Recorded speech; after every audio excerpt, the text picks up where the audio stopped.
Très bien. Eh bien, bonjour tout le monde à ce nouveau café inspirant du Quai des Possibles. Nous sommes ravis de vous accueillir ce matin pour vous présenter une super association qui s'appelle Hebdo Écolo, qui a été montée par Mathieu Plot, qui est avec nous ce matin. Et au Quai des Possibles, on aime bien le lundi matin de 9 heures à 10 heures avoir un intervenant inspirant qui vient nous partager un beau projet, qui nous donne plein de ondes positives pour la semaine. Et voilà, aujourd'hui, il y a cette association Hebdo Écolo qui accompagne les citoyens dans leur engagement local en termes d'écologie, est présent avec nous. Et on va pouvoir découvrir avec Mathieu l'association. Bienvenue Mathieu, bienvenue tout le monde à ce café inspirant. Bonjour Fabienne, merci beaucoup. Et, bonjour à tous les participants et participantes. Alors, je crois que tu nous as préparé un petit quiz pour commencer ce café inspirant. Effectivement, en fait, l'idée, j'ai préparé donc 4 questions qui permettront d'introduire un petit peu les différents sujets qu'on va aborder ce matin, qui sont liés forcément un peu à l'environnement et puis au contexte actuel auquel on fait face. Donc voilà, si tu veux bien, Fabienne, on peut commencer Je t'en avec prie, vas-y. On va essayer de trouver les bonnes réponses. très très bien. Eh bien, il y a donc 4 questions rapidement. Donc, la première, c'est forcément en lien avec l'assaut. Combien pensez-vous de tonnes de déchets qui sont retrouvés par jour sur les autoroutes françaises? Donc, combien de tonnes de déchets on ramasse par jour qui sont uniquement ramassés? Réponse A, 7 tonnes, donc 7000 kilos. Réponse B, 15 tonnes. Et réponse C, 25 tonnes. Moi, je Oui, dirais 15 tonnes. on parle déjà en tonnes. On parle en tonnes, ouais, c'est ça qui est incroyable. Je vais dire 25. J'espère pas que c'est ça. Et si, c'est ça. Donc, on ramasse 25 000 kilos de déchets par jour sur les autoroutes françaises, uniquement en France. C'est énorme, énorme. Donc, ça, ce sont uniquement ce qu'on ramasse sur les autoroutes. La réponse, donc, la deuxième question, donc là, c'est plus une question individuelle. Je pense que vous la connaissez probablement. Combien un Français ou une Française produit-il ou elle de déchets par an? Euh, Réponse A, 50 kilos. Réponse B, 350 kilos. Réponse C, 580 kilos. Et réponse D, beaucoup trop. On peut donner deux réponses? Je peux dire de réponse. Je crois que c'est 580, il me semble. Ouais, très Et c'est juste. beaucoup trop. Exactement. C'est 580. C'est réponse C et D. 580 kilos et c'est beaucoup trop. Et donc sur les 580 kilos, il y a au moins 30% de ces déchets-là qui sont compostables. Donc on pourrait simplement mettre soit dans le jardin, soit dans un lombricomposteur dans un appartement. Question numéro 3. Quelle est la principale cause de la perte de la biodiversité dans le monde? Réponse A, l'alimentation. Réponse B, le changement climatique. Et réponse C, l'exploitation des ressources fossiles. Ça, c'est l'alimentation. Non? Ah, je suis d'accord avec toi, Marjorie, j'aurais dit ça aussi. Oui, très bonne question. Effectivement, c'est les régimes occidentaux qui occasionnent les changements d'utilisation des sols et une surpêche. Et c'est la première cause de perte de biodiversité dans le monde, selon l'IPBES. Donc ça, c'était l'avant-dernière question. Et la quatrième question, c'est une question assez simple, on va dire, en tout cas liée avec l'actualité. Donc, pourquoi il y a un lien entre la perte de la biodiversité et la Covid-19? Réponse A, la perte de biodiversité nous pousse à consommer plus de viande de brousse. Réponse B, la perte d'habitat naturel accroît les interactions entre les animaux sauvages, animaux domestiques et les humains. Et réponse C, la perte de biodiversité n'a rien à voir avec l'émergence des zoonoses.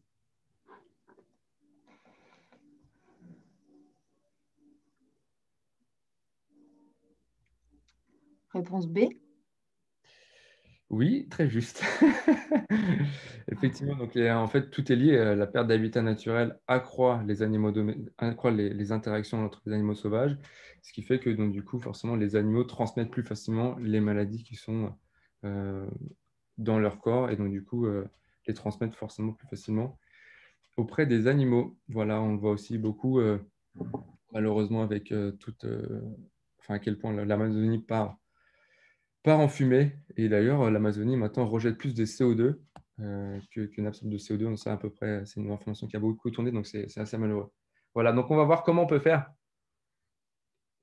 justement pour individuellement et collectivement essayer d'enrayer un petit peu et de limiter notre empreinte environnementale. Si tu veux bien, Fabienne, je vais partager du coup. Ouais, normalement, tu peux, si tu vas sur partage, tu as les droits pour partager.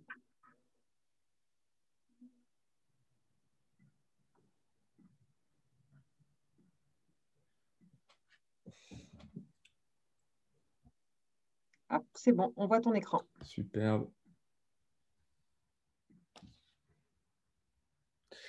Donc, j'ai préparé une petite présentation, du coup. J'espère que tout le monde voit bien mon écran. Donc, avec l'association Hebdo Écolo, nous disons que nous sommes la communauté du progrès écologique, puisque nous sommes une communauté maintenant européenne.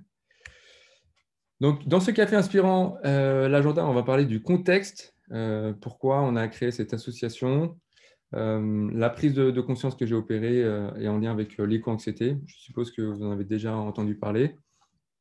Donc après, on va parler directement de la présentation de l'association et des activités, les ODD, donc l'objectif de développement durable. On va avoir une petite courte interview d'une bénévole. Et finalement, on va parler un peu de moi, qu'est-ce qui me touche dans tout cela et comment chacune et chacun peut justement un peu œuvrer à son échelle et comment on mène un peu notre quête de sens. Voilà. Est-ce que ça vous convient? Tout à fait, c'est très bien. Superbe. Eh bien, donc j'ai opéré forcément une prise de conscience et forcément en amont de la création de cette association, eh bien, il y a pas mal de prises de remises en question, notamment pourquoi ai-je le sentiment d'être totalement ignorant face à une urgence climatique. Donc c'est déjà un peu ces questionnements face à toutes les informations que j'avais. Forcément, ça résonne en moi et je me dis, bah, il y a une urgence. Et quand il y a une urgence, il faut agir maintenant, globalement. Quand il y a le feu dans l'appartement, eh ben, on agit tout de suite parce que sinon, c'est trop tard. Voilà. Et ensuite, forcément, l'écologie, en tout cas, les crises climatiques, c'est pas très drôle quand on les découvre et c'est un peu aussi anxiogène. Donc, comment rendre attractif un sujet dramatique et qui est aussi forcément vecteur d'anxiété. Et enfin, puisque c'est l'urgence, il faut diffuser un peu ces messages environnementaux de manière globale. Il faut que donc, toutes les cultures, les milieux socioculturels soient touchés. Donc la grande question, c'est comment toucher plusieurs cultures en même temps pour la même cause. Et ça, c'est un gros challenge.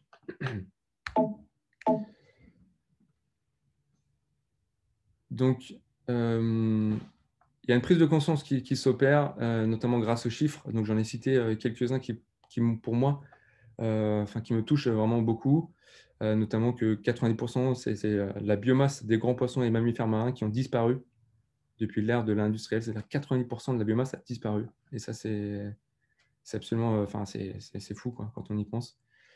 Qu'aujourd'hui, il y a 2 fois moins d'animaux sur Terre depuis 1970 et 2 fois plus d'humains. Et que donc les mégots de cigarettes sont la première cause de mortalité des animaux marins et c'est le déchet le plus commun sur Terre et donc la première source de pollution des océans.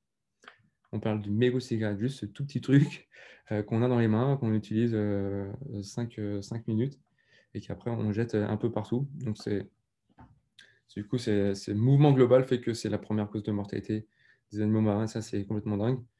Et donc, les ODD, Objectifs de développement durable, donc, quand tu les lis, je ne sais pas si vous avez eu l'occasion de les lire, en tout cas un peu plus dans le détail, bah, tu te rends compte qu'il y a beaucoup de travail pour, je cite, contribuer à sauver le monde. Donc ça, c'est les objectifs de l'ONU, donc l'Organisation des Nations Unies. Donc tout ça, c'est un peu aussi formé ma prise de décision et ma mise en mouvement.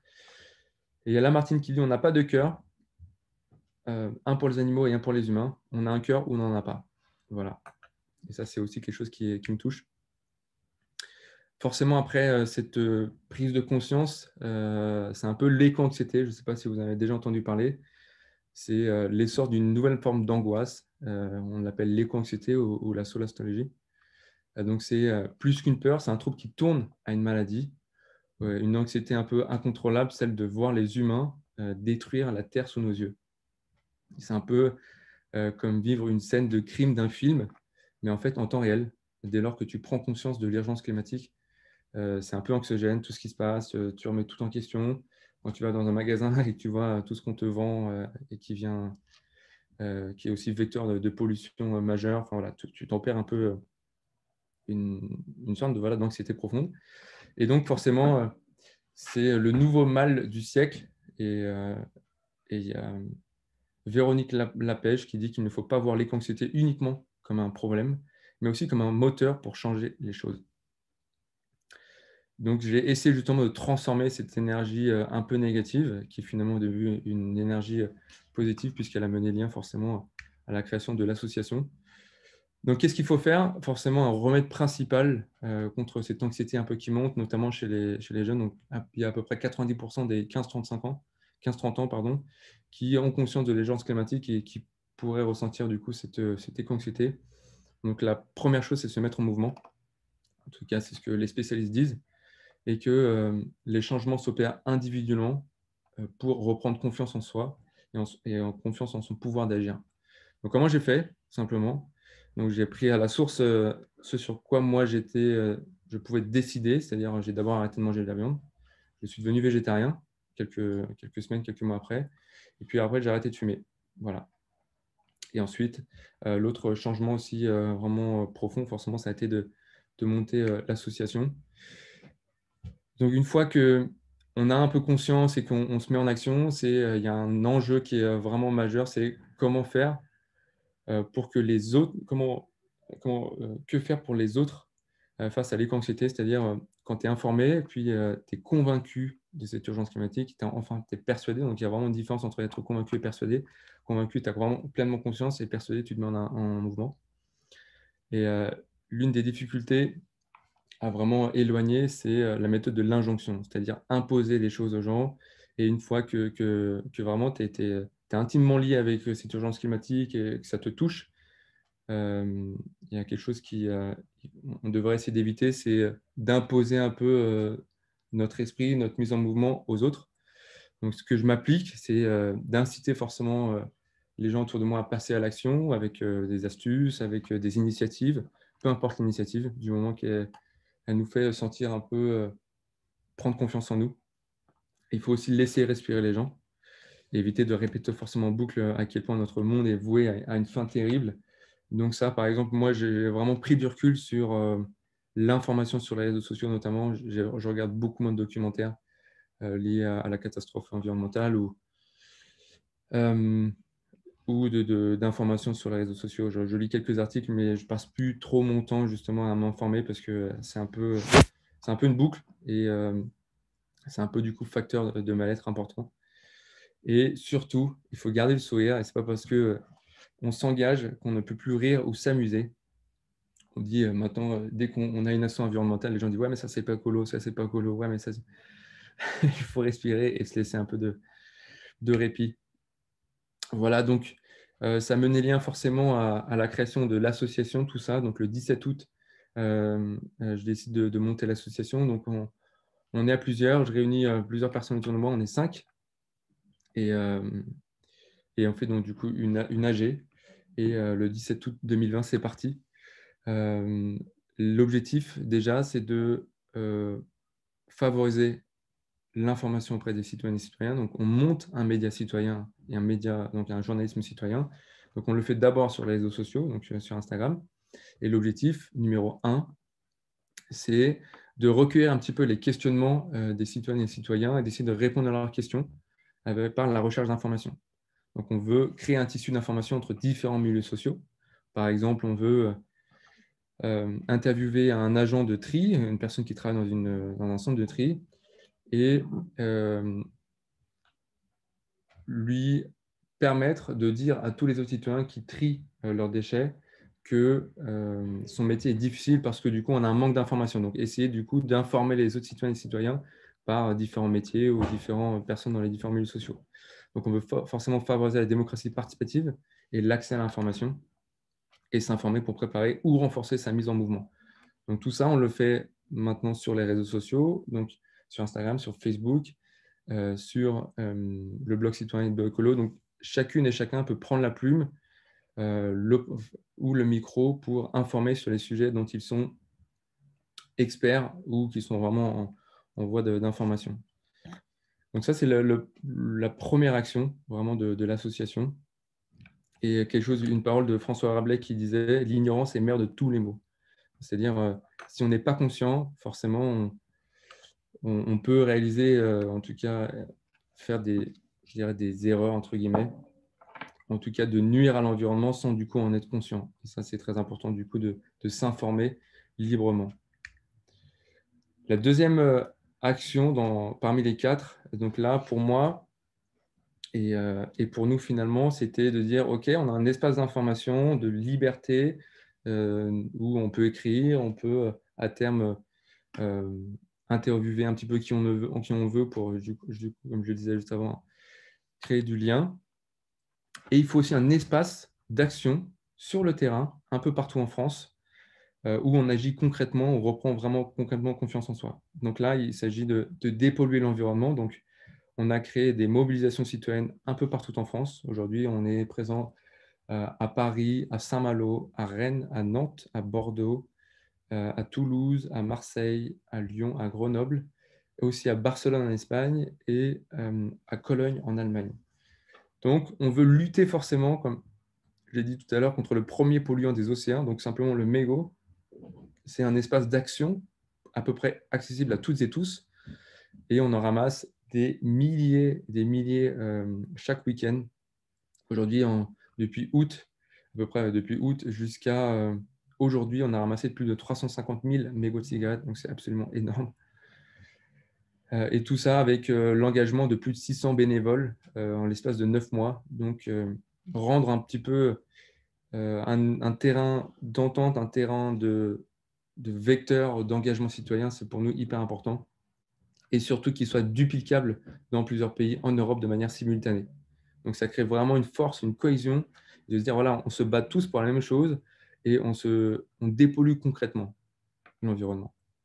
Donc, forcément, on veut faciliter l'engagement écologique intergénérationnel, interculturel, en tentant d'éradiquer le déchet donc le plus commun sur Terre, à savoir le mégot de cigarette. Donc ça, c'est hyper apprécié dans notre communauté, de se dire, voilà, on va passer 1h30 de notre temps et notre impact, il est vraiment considérable quand on sait qu'un mégot pollue 500 litres d'eau. D'ailleurs, je vais en parler tout de suite. Pourquoi, du coup, on fait des cueillettes de mégots, en tout cas centrées sur le mégot? Parce qu'il y en a 137 000 qui sont jetés chaque seconde dans le monde, soit 85 millions chaque minute. C'est absolument énorme. Le mégot en lui-même, le filtre, c'est de l'acétate de cellulose, donc c'est du plastique, et il comporte à lui seul 50 produits toxiques comme la nicotine, de l'arsenic et du mercure ou de l'ammoniac. Donc ça fait peur, et c'est pour ça qu'on le ramasse. Aujourd'hui, on apprend aussi que les sols sont 24 fois plus pollués par le plastique que les océans, et que du coup, le mégot forcément contribue à la pollution par sa composition en plastique. Aussi, donc, dans les océans, pour faire le lien, 70%, donc 7 oiseaux sur 10, sont infectés par les produits toxiques de cigarettes. Et 3 tortues sur 10 sont aussi également impactées par cette pollution, parce que forcément, les oiseaux pensent que c'est la nourriture. On le voit, hein, aussi dans les rues, il y a des pigeons, il y a des corbeaux qui pensent que c'est la nourriture. Donc, forcément, ils essayent de le manger, donc ça les impacte eux. D'ailleurs, à ce propos, il y a le Belgique qui avait fait une campagne publicitaire vraiment très choc, qui avait été assez controversée, où il faisait voir des animaux morts, coupés en deux, à la télé, où à l'intérieur de ces animaux, il y avait des mégots. Donc voilà, c'était simplement pour dire que le mégot est un vecteur vraiment de mortalité pour les animaux. Ça, c'est vraiment quelque chose que du coup, à peu près tout le monde peut essayer d'éradiquer, pas simplement en donnant 1h30 de son temps le dimanche, une fois par mois, par exemple. Donc le mégot est pour nous une pollution de la terre à l'assiette, et ramassons-le plutôt que de le consommer. Et il y a une citation d'Antoine de Saint-Exupéry qui, pour moi, fait sens, qui me touche beaucoup, c'est « Être humain, c'est précisément être responsable. C'est connaître la honte en face d'une misère, entre guillemets le mégot, qui ne semblait pas dépendre de soi. On dit toujours que c'est la faute des autres. » c'est être fier d'une victoire que les camarades ont remportée. C'est sentir, en posant sa pierre, que l'on contribue à bâtir le monde. Voilà, simplement, mon message derrière tout ça, c'est de dire c'est une honte d'avoir des mégots absolument partout parce que c'est en 2021, c'est bizarre de se dire qu'on est encore capable de jeter des déchets par terre, en tout cas dans un pays aussi développé, aussi puissant que la France. Je parle de la France, mais aussi tous les pays européens qui sont à côté de nous. Donc voilà, il faut simplement du coup s'unir pour poser un peu sa pierre aussi, chacune et chacun. On parle de cela, de ces deux activités sur les réseaux, sur le terrain. Maintenant, il faut aller dans les écoles. Donc, on est en train de monter différents programmes pédagogiques autour de les déchets. Quels sont l'impact des déchets sur l'environnement? Aujourd'hui, à peu près toutes les collectivités, à peu près tous les pays européens ont des objectifs de réduction des déchets. Et pourtant, l'être humain sur Terre ne fait qu'augmenter. Donc, c'est des enjeux encore plus compliqués qu'il y a 10 ans. Maintenant, c'est hyper difficile et les collectivités ont beaucoup de mal à répondre à ces exigences. Donc, c'est aussi important d'aller diffuser l'information auprès des jeunes. On parle des jeunes dans les écoles, mais aussi auprès des jeunes dans les universités, dans les études supérieures. On a fait le pari aujourd'hui d'aller à la rencontre de ces étudiants qui sont en école d'ingénieur, par exemple, de mécanique, d'électromécanique ou de tout autre sujet, qui sont parfois un petit peu éloignés des sujets environnementaux, et juste d'aller diffuser un peu cette information. Parce que quand on est jeune, on a de la SVT, on a un peu des cours liés à l'environnement, et dès qu'on grandit, dès qu'on se spécialise sur un métier, tout ça parfois ça devient beaucoup plus éloigné. Donc il y a aussi la fresque du climat que vous connaissez probablement, qui est un outil vraiment très important pour prendre conscience des causes et conséquences du dérèglement climatique. Et on a aussi un programme sur la biodiversité. Donc, je l'ai appelé la biodiversité qui est, parce que dedans, c'est un système extrêmement complexe. On ne sait pas très bien de quoi on parle quand on parle de biodive. Et notamment, on va faire une conférence à l'Institut français qui est à Cologne en Allemagne, où on va faire une animation franco-allemande, puisqu'on est soutenu par le Fonds citoyen franco-allemand à ce jour. Et on va mixer les cultures pour essayer de diffuser des informations auprès de différents publics. Il y a forcément cette citation de Nelson Mandela, qui est très très connue, qui dit « L'éducation est l'arme la plus puissante que l'on puisse utiliser pour changer le monde ». Voilà. C'est notre citation qui nous met forcément en mouvement. Et donc, on touche forcément plusieurs milieux sociaux. Donc, on est très excité à l'idée de commencer ces ateliers pédagogiques. Et d'ailleurs, on le fait, on est le combien? On est le 10 août, la semaine prochaine, dans un lycée à Saint-Malo, donc en Bretagne. Et pour la quatrième action, donc c'est le plaidoyer, c'est de l'influence et de la collaboration avec les élus, avec les pouvoirs publics. Donc là, on veut forcément, on sait que les élus et que les pouvoirs publics ont beaucoup de choses à faire. Ils sont extrêmement sollicités par les citoyennes et citoyens. Et aujourd'hui, on a rencontré plusieurs mairies et à peu près entre 70 et 90% des mails, des réclamations que reçoivent les mairies, en tout cas c'est ce qu'on a pu apercevoir, ce sont des sujets liés à la propreté. Voilà. Aussi, les citoyens et les citoyennes envoient souvent des mails pour dire la ville est sale, les poubelles sont débordantes, il y a peu d'action. Donc, on sait que c'est un problème, on sait que c'est aussi très difficile parce que les agglomérations, les territoires sont aussi tributaires de la consommation et des déchets produits par les citoyennes et les citoyens. Donc, on veut transmettre des données du terrain et informer nos élus sur les enjeux environnementaux, accompagner la prise de décision et les projets territoriaux qui vont être mis en place, et remonter forcément les émotions des citoyennes et citoyens sur le terrain lors de nos mobilisations grand public. Et c'est ça, en fait, notre grande force, c'est qu'on arrive à toucher un public extrêmement large, et donc du coup de recueillir beaucoup d'informations, que ce soit de l'anxiété, des émotions, ou aussi beaucoup d'idées qui pourraient être mises en place dans les collectivités. Donc notre rôle, c'est un peu de faire aussi des enquêtes citoyennes, on le fait avec différents bénévoles, pour remonter du coup ces informations. Pourquoi finalement ces 4 activités on veut forcément inspirer une dynamique de transition écologique auprès des citoyennes et citoyens. Donc là, j'ai mis à gauche une petite image qui est assez parlante, donc d'un papillon sur sa transformation, que un peu tout est possible finalement. des choses qu'on n'aurait pas du tout imaginé, qui deviennent absolument extrêmement, enfin très très beaux. Un papillon, c'est vraiment super beau. Et pourtant, à l'origine, c'est une petite larve, c'est pas très, pas très très beau, mais voilà, tout est possible. On a aussi, avec les politiques, inspiré un changement sociétal avec les entreprises et les pouvoirs publics, et forcément impliquer différentes cultures autour d'un même combat.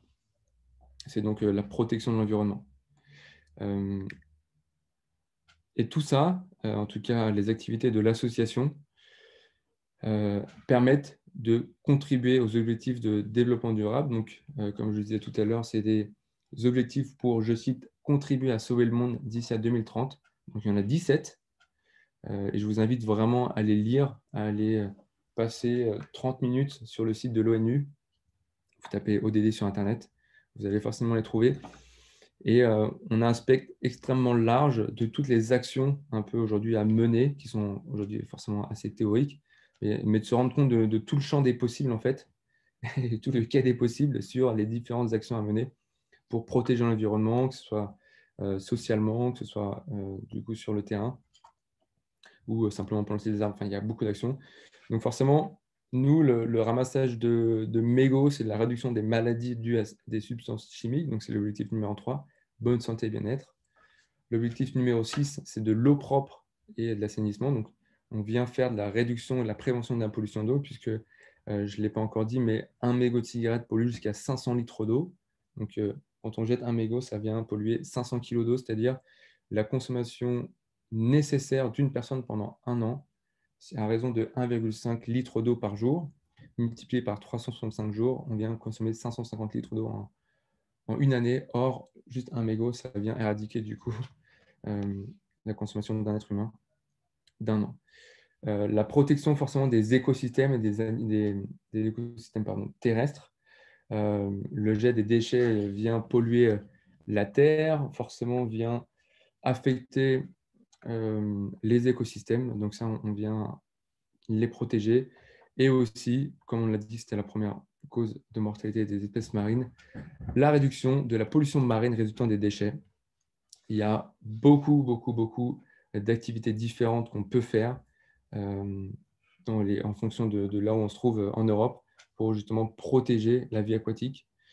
Tous ces mégots, je ne l'ai pas encore dit également, donc on vient contribuer à un travail décent, à une croissance économique, puisque on les envoie tous, en tout cas on va le faire cette année, en Bretagne, dans le Finistère, pour en créer du mobilier urbain. C'est-à-dire qu'avec tous ces déchets que l'on ramasse par les citoyennes et citoyens, grâce à leur engagement, on vient contribuer à l'économie circulaire. On en crée, grâce à notre partenaire Mego, des bancs, des chaises et des assis debout qu'on pourrait potentiellement, avec l'accord des mairies, en tout cas on essaie de pousser ces projets, installer du mobilier urbain dans les villes, dans certaines villes, qui ont été finalement co-créées par les habitants avec le fait de ramasser, de dépolluer l'environnement. Pour nous, c'est hyper symbolique, c'est aussi emblématique de faire ce genre d'initiative. Donc, on essaie de pousser ces projets-là et ça devrait voir le jour assez rapidement. Et on vient aussi faire de la réduction des déchets grâce au recyclage. Donc, c'est intimement lié. On vient réduire l'impact négatif des villes sur l'environnement. Donc, il y a aussi beaucoup de sujets comme la revégétalisation. Donc, ça, c'est un sujet parmi tant d'autres. Ça, c'est aussi, vous pouvez aussi, dans votre ville, il y a beaucoup d'associations aujourd'hui qui sont en train de se monter pour co-créer des projets avec les différentes villes, comme à Paris, il y en a énormément. Et aussi par les ateliers pédagogiques, on vient faire de l'éducation des élèves au développement durable. Ça va être une petite vidéo d'une interview d'un bénévole. Aujourd'hui, pour finir sur l'association, comment on est répertorié, enfin comment on est organisé, on est structuré. On a différents ambassadeurs et ambassadrices qui sont vraiment hyper investis, qui sont aussi en voie de changement, de quête de sens interne et qui du coup font le lien avec les activités d'écolo au niveau local dans les différentes villes. Donc il y en a à peu près une vingtaine et voilà, on vient aussi créer une cohésion pour inspirer un changement local. Donc c'est absolument génial, on est hyper content de de créer tout ce lien, de faire que les gens prennent conscience aussi, ils disent merde, mince, pardon. Euh, on est finalement assez loin du changement climatique, de zéro carbone, etc. Si les citoyennes et citoyens continuent à jeter des mégots par terre, qui est finalement quelque chose enfin, le changement sociétal le plus simple, quoi, d'arrêter de jeter des déchets par terre. Donc, on va le voir tout de suite avec Anne-Marie, qui est une bénévole qui a participé à plusieurs actions à Rennes et qu'on a vraiment souhaité interroger parce qu'au travers de son engagement, au travers des différentes discussions qu'on a eues avec elle, elle nous a beaucoup touchés et on a voulu voilà, l'interviewer et c'est une petite interview que je voudrais aussi partager avec vous.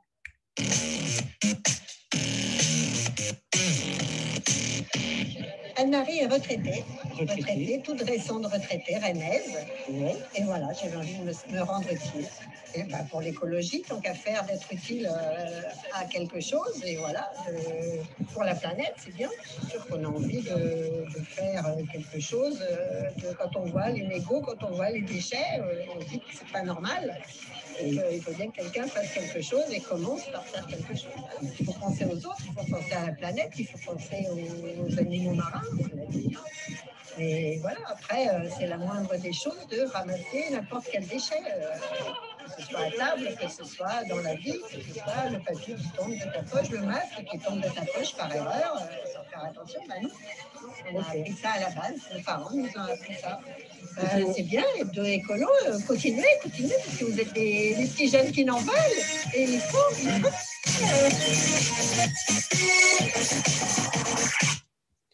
Voilà, c'était une petite vidéo du coup de Anne-Marie qui nous a beaucoup touché. On a plusieurs vidéos maintenant d'interviews de différents bénévoles, notamment il y a 2 semaines maintenant, on a été à Vannes et on a le rugby club de Vannes, donc des joueurs professionnels qui ont participé à des cueillettes de mégots. Donc on est en train de monter les vidéos et on va très rapidement les diffuser sur notre chaîne YouTube. Donc voilà, c'est un peu des engagements. C'est un peu touchant, je trouve, de voir aussi quelqu'un qui est retraité, qui passe son temps à ramasser les déchets. C'est ce que disait donc Antoine de Saint-Exupéry, c'est que c'est quelque chose dont on n'est pas du tout responsable. Néanmoins, c'est un peu aussi notre devoir d'essayer d'améliorer le contexte, d'améliorer la chose pour éviter qu'on se retrouve tous dans une situation dont on n'aurait pas forcément mérité. Voilà. Et donc, face à après cette interview, je crois que c'était à moi de parler de moi. Ouais, merci Mathieu.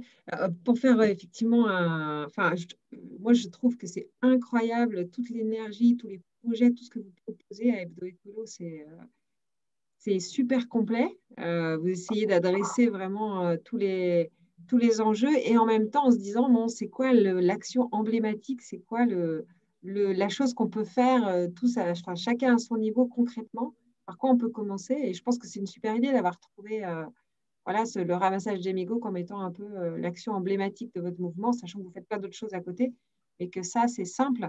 Et de se dire, même à la limite, dès que je pars me balader avec mes enfants ou quand je vais marcher, j'ai toujours je sais pas, une bouteille plastique ou un sac sur moi pour ramasser les mégots que je vois traîner. Bon, je pense que c'est un geste voilà, d'engagement citoyen qui est fort et qui est super simple à mettre en place. Et voilà, je pense que c'est aussi pour ça que vous l'avez choisi. Et alors, je vois que vous êtes très présent en Bretagne. Saint-Malo, Rennes, Finistère pour la fabrication des. C'est parce que vous êtes historiquement bretons tous dans l'assaut ou Euh, alors effectivement, il y a beaucoup de Bretons qui sont investis. Alors je dirais que les Bretons ont aussi une culture où ils veulent vraiment protéger leur environnement. C'est des personnes qui sont fiers de leur territoire et ils ont raison. Et ils ont voilà, beaucoup d'espace et je sais pas, il y a une énergie qui se passe en Bretagne pour l'instant. D'accord, ok. Effectivement, c'est vraiment un vecteur d'engagement. Et puis, on a mis vraiment de superbes actions en place à Rennes, à Saint-Malo. Et les Bretons sont très solidaires. Donc, forcément, quand on fait quelque chose de super important à Saint-Malo, par exemple, Vannes veut aussi s'y mettre. D'accord. Et puis après d'autres. Donc, donc Et voilà. alors, oui, alors, en fait, ce qu'on voulait te demander, Mathieu, parce que je voulais que tu partages un peu ce matin, c'est euh, qu'est-ce qui t'a amené en fait à vouloir monter cette association, que tu nous parles un petit peu de ton parcours, hein, ce que tu faisais avant, qu'est-ce qui t'a décidé à monter cette association? Je crois que tu y passes le plus clair de ton temps, donc que tu nous dises un petit peu voilà, comment tu t'engages, comment ça fonctionne, peut-être comment elle est financée, cette association. Et voilà, pour que tu nous parles un petit peu de toi. Eh ben, merci Fabienne. Je ne parle pas souvent de moi, enfin de motivation intrinsèque. J'essaie vraiment de mettre en lumière, pour moi, ce qui est important, c'est ce que les citoyennes et citoyens font pour l'environnement, enfin en tout cas, euh, comment ils s'engagent au travers de l'association. Et je ne parle pas souvent ou peu souvent de moi, donc en tout cas dans cette association. Donc, ça a été un peu un challenge de me dire, ouais, c'est vrai, pourquoi je fais ça? Mais je vais essayer d'y répondre le plus clairement possible. Je pense qu'il y a déjà forcément une partie d'éducation où je pense à mon oncle, Olivier, qui a voilà, aussi des valeurs et qui a beaucoup voyagé, qui aussi s'est beaucoup forgé, mon père aussi, ma famille. Donc, tout ça, ils nous transmettent un petit peu des valeurs ou en tout cas beaucoup de liberté dans mes prises de décision. J'ai changé de voie, je me suis questionné sur mes différents métiers. Donc, tu vois, il y a aussi une partie d'éducation où tes parents te laissent vraiment prendre les décisions que toi, tu as envie de prendre. Donc déjà, il y a ça, c'est vraiment le socle, ce qui m'a permis de beaucoup voyager, je dirais. J'ai beaucoup voyagé, notamment en van, en Europe. Même en Europe, j'ai découvert des cultures incroyables, des milieux sociaux totalement différents. Et je me dis, mais comment ça se fait qu'on est voisins et qu'on soit frères, sœurs et qu'on ait des environnements de vie si différents. Et qu'est-ce qui fait ça? Enfin, bref, tout ça, ça m'a vraiment un peu chamboulé. J'ai opéré plusieurs prises de conscience et plusieurs prises de décision. Notamment, je travaillais en France pour une énorme entreprise allemande. Euh, et j'ai été envoyé au Mexique dans une sorte une sorte de task force pour aider à contribuer à l'amélioration d'une usine qui était vraiment en déclin, en tout cas financièrement. On perdait beaucoup d'argent par mois. Je ne sais pas si j'ai le droit de le dire, mais voilà. Euh, Donc, au Mexique, j'ai travaillé avec différentes cultures. Le Mexicain, donc c'est un pays du tiers-monde, tu vois à quel point les gens vivent vraiment dans une misère profonde et pourtant ils travaillent énormément. Ils travaillent pourquoi? En tout cas dans des conditions extrêmement difficiles, par nos différentes méthodes de consommation ici en Europe. On achète des téléphones, on achète des avocats, on achète plein de choses. Et tout ça, c'est une sorte de 2DI, tu sais, c'est pour ceux à qui ça parle, c'est une sorte de commande finalement indirecte qu'on envoie dans les différents pays et qui font que les gens travaillent parce qu'on appuie sur des boutons ou parce qu'on décide des choses. Et ça, c'est fou de se dire, on vient affecter des populations dans différents pays par nos méthodes de consommation qui sont pour nous totalement transparentes. On n'a pas du tout conscience de l'impact que l'on a sur différentes populations, sur des gens qui sont finalement comme nous. Donc, au Mexique, je me dis, mais c'est pas possible. Comment on peut avoir comment on peut avoir cet impact? Donc après, j'ai rencontré des Américains qui ont aussi des cultures totalement différentes, qui ont aussi certaines régions aux US ont une pression très profonde sur les Mexicains, sur le Mexique en tout cas, sur différents pays d'Amérique latine et sur donc forcément leurs exigences et qui sont aussi dictées forcément par l'économie, par le fait de faire de la croissance, etc. Donc là-bas, je me suis dit, mais Mathieu, il faut changer un truc. Il faut essayer, quand tu reviendras en Europe, essayer d'adoucir un petit peu tes pratiques, ta consommation, et pourquoi pas essayer de fédérer différentes cultures autour de la protection de l'environnement.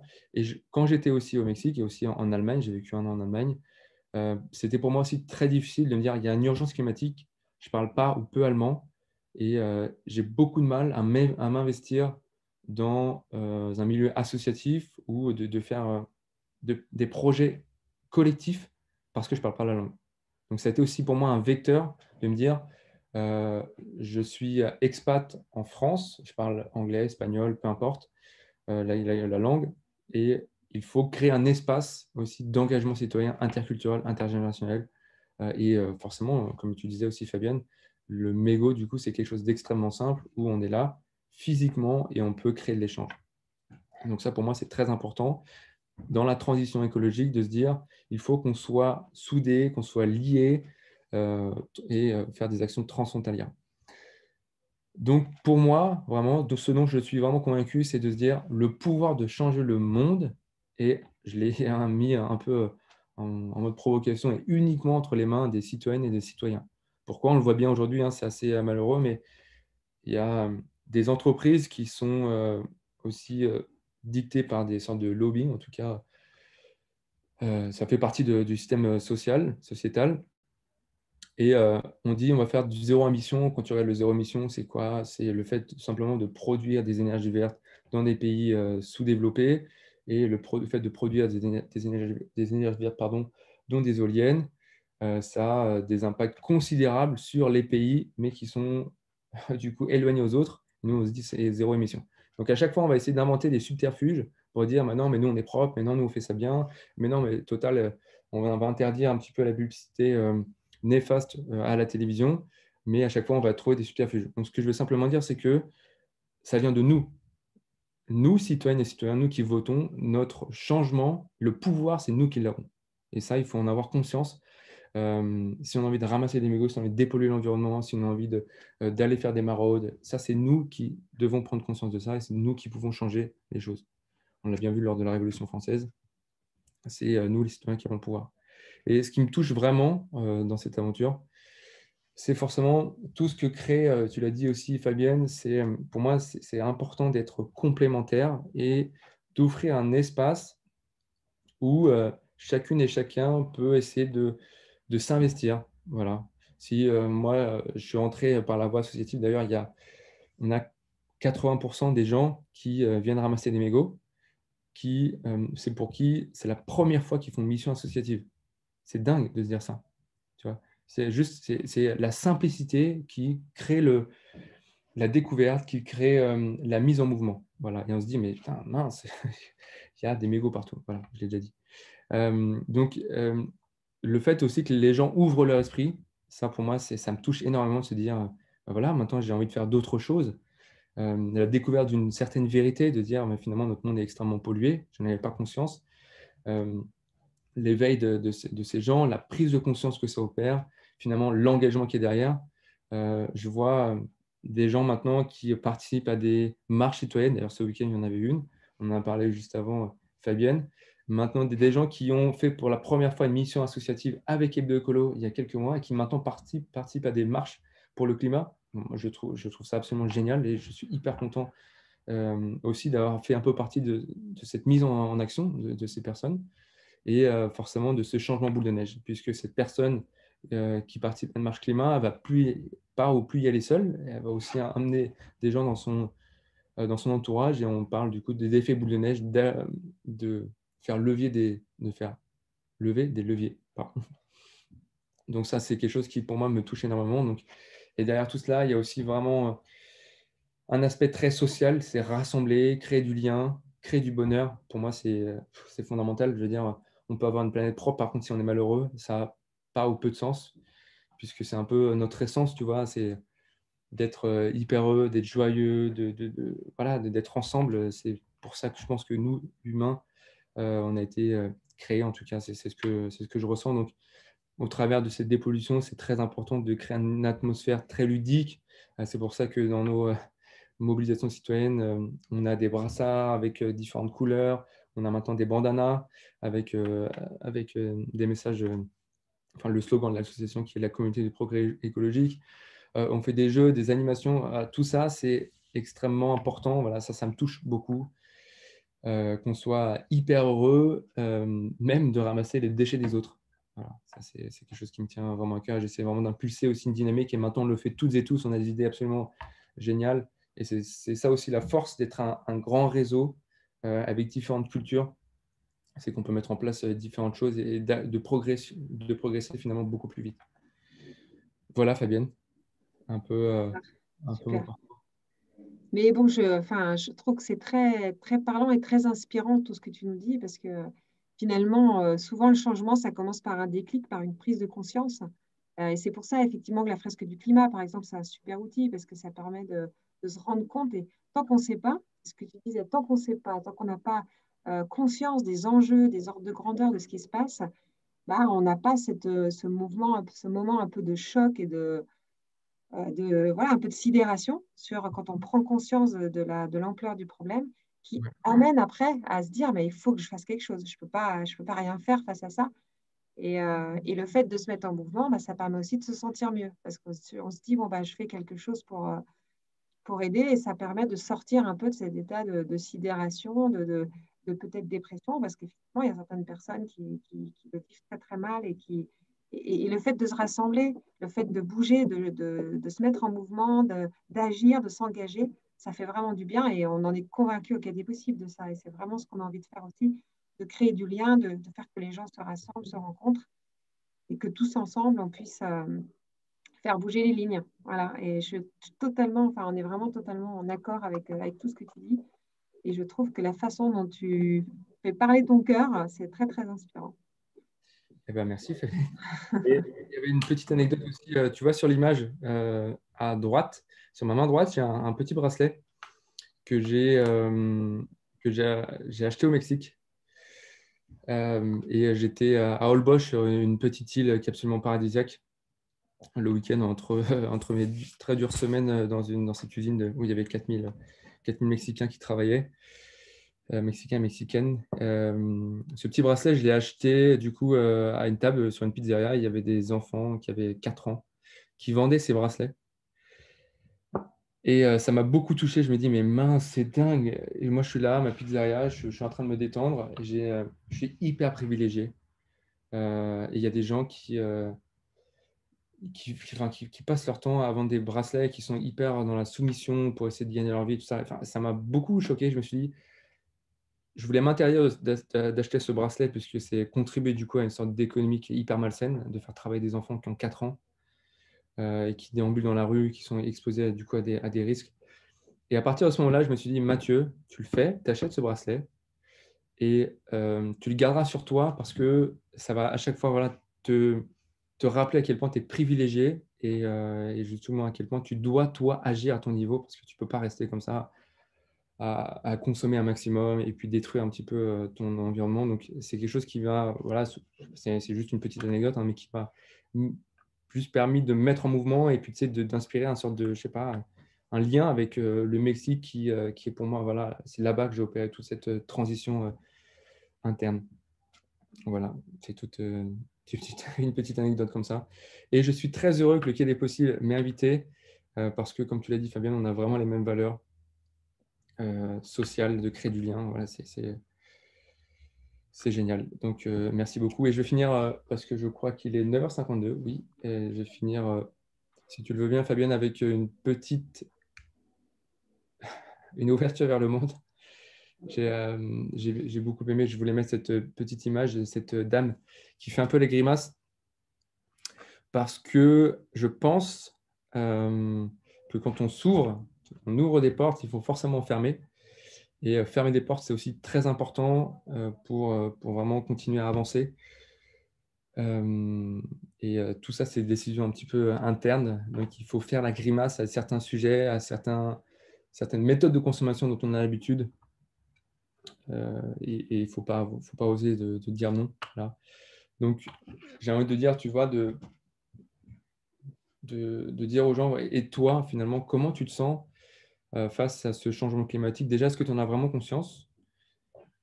Si tu n'en as pas conscience, qu'est-ce que tu peux faire? Donc, il y a la fresque du climat qui est un excellent outil, dont d'ailleurs je suis animateur, et n'importe qui aujourd'hui peut venir me voir et puis on peut monter ensemble une fresque du climat. Comment tu mènes ta quête de sens? Et donc forcément, donc il y a deux possibilités, c'est à quoi tu tournes le dos et vers quoi tu ouvres les bras pour justement opérer cette transition écologique. Et il y a une phrase, encore une fois, d'une citation. J'aime beaucoup les citations. Ça me permet de réfléchir et aussi de me mettre en mouvement, d'amener un petit peu cette partie réflexion qui me touche beaucoup, qui dit: si vous pensez vraiment que notre environnement est moins important que notre économie, essayez juste d'arrêter de respirer le temps que vous comptiez votre argent. Voilà.